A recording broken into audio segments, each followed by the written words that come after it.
min eingai lut se uvi ata pa chang khan ein pe ve me amate me min anovin thi san kai ne nu lin a po ve having Calvary cross now I could again think believe I can bear another in sunu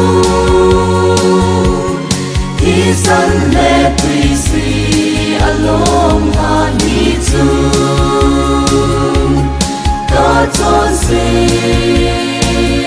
us of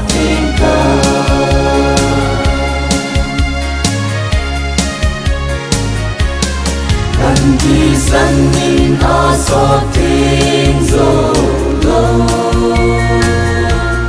Don't sit his sun bang adu Jesus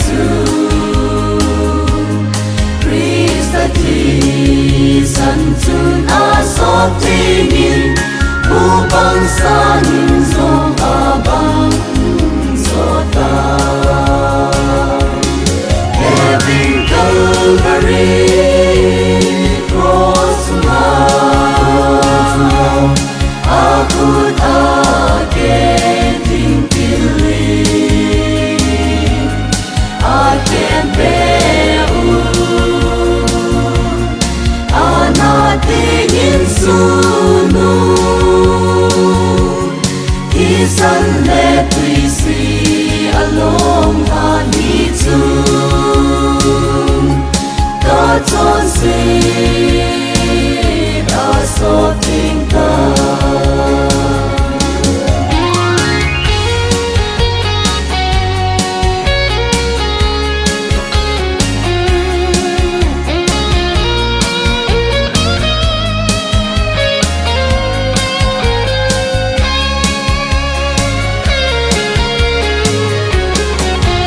Thôi xin ngon thì sân vâng rộng lẽ Ngày đút bỏ thì nhìn eingai đầu mù Tô so đàm ngà tinh tê Nông so